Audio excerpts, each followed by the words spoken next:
Suatu sore, di hari Minggu, jika kamu mau tahu tentang cerita kakekmu, baiklah biar Mamang ceritakan, kata Mang Dasim sambil menghisap rokok kreteknya dalam-dalam. Waktu itu, umur Mamang mungkin sekitar 12 tahunan, kata Mang Dasim mengawali ceritanya. Kakekmu adalah seorang jawara yang disegani di masa itu, tidak seorang pun ada yang berani pada kakekmu. Selain memiliki ilmu bela diri silat, juga kakekmu memiliki ilmu yang sulit dipercaya oleh nalar manusia biasa. Maksud Mamang ilmu yang gimana, Mang?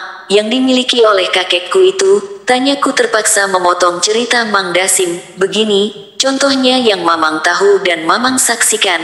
Waktu itu ada dua orang yang teriak-teriak menantang kakekmu. Entah orang dari mana itu. Mamang tidak kenal, yang pasti bukan orang kampung sawah. Mungkin orang itu ingin mengadu ilmu dengan kakekmu. Mendapat tantangan begitu, ya kakekmu keluar, rek naon sarian nang tangan ka aing. Begitulah yang diucapkan kakekmu. Kedua orang itu tertawa. Haha, model kia jawara kampung sawah nu kasohor teh.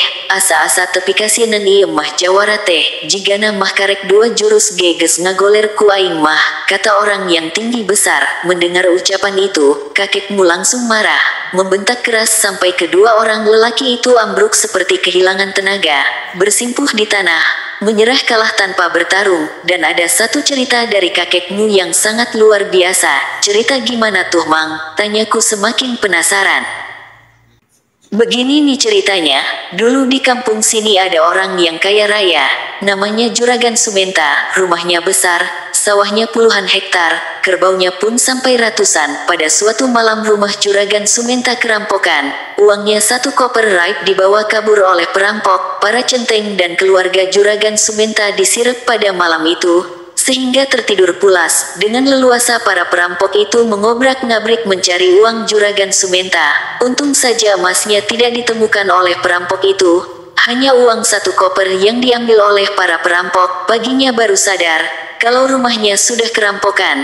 Juragan Sumenta pun segera memanggil kakekmu untuk dimintai bantuan. Kakekmu pun segera datang ke rumah Juragan Sumenta, yang pada waktu itu sudah banyak orang yang ingin tahu kejadiannya. Terus, Mang, apa yang dilakukan kakekku? Apa dia mengejar para perampok itu? Tanyaku yang sudah tidak sabar dengan yang dilakukan kakekku. Tidak, kakekmu tidak mengejar perampok itu. Dia hanya berkata pada Juragan Sumenta dan didengar oleh orang-orang, "Tong sieun leungit, tong sieun coceng, engke duit mah jam 3 burit aya nu nganteurkeun ka dieu." Begitulah yang diucapkan kakekmu, membuat Juragan Sumenta dan orang-orang yang mendengarnya kaget dan tak percaya pada ucapan kakekmu itu. Tapi Juragan Sumenta dan orang-orang hanya menurut saja pada ucapan kakekmu, karena tidak ada yang berani menyangkal. Setelah mengatakan itu, kakekmu langsung pulang.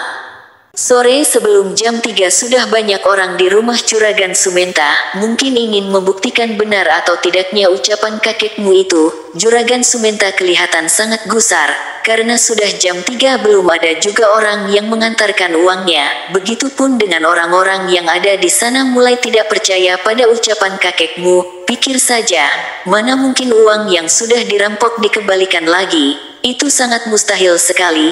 Jam 3 sore sudah lewat, tetapi orang yang mengantarkan uang belum juga datang. Orang-orang sudah berkata buruk tentang ucapan kakekmu itu.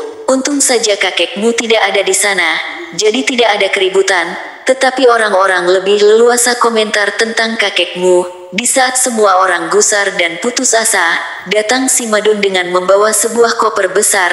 Si Madun adalah anaknya Pak Kosim, yang pada waktu itu sebaya sama Mamang. Juragan Sumenta merasa senang bahwa koper yang dibawa si Madun itu adalah koper miliknya yang diambil oleh para perampok. Setelah ditanya, si Madun pun menjelaskan bahwa dia disuruh orang yang ditemuinya di jalan untuk mengantarkan koper itu pada Juragan Sumenta.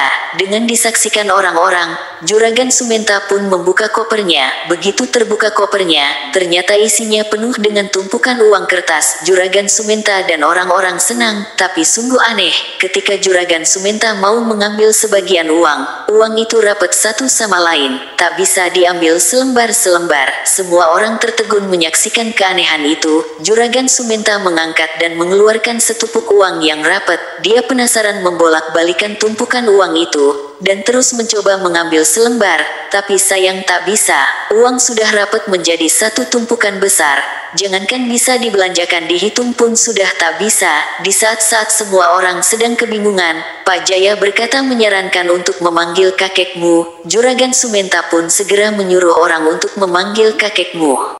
Tak lama kakekmu pun datang. Tanpa basa-basi kakekmu menyuruh Juragan Sumenta untuk memasukkan kembali uangnya ke dalam koper, dan menutup kembali. Setelah selang 5 menit, kakekmu kembali menyuruh Juragan Sumenta untuk membuka kopernya.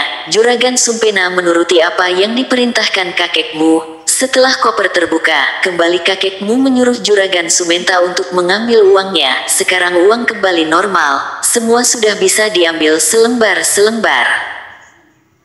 Juragan Sumpena merasa senang, dan berkali-kali mengucapkan terima kasih pada kakekmu, dan pada waktu itu, sebagian uang yang dikoper dibagikan oleh Juragan Sumenta kepada semua orang. Begitulah cerita tentang kakekmu, jawara hebat jawara kampung sawah tamat.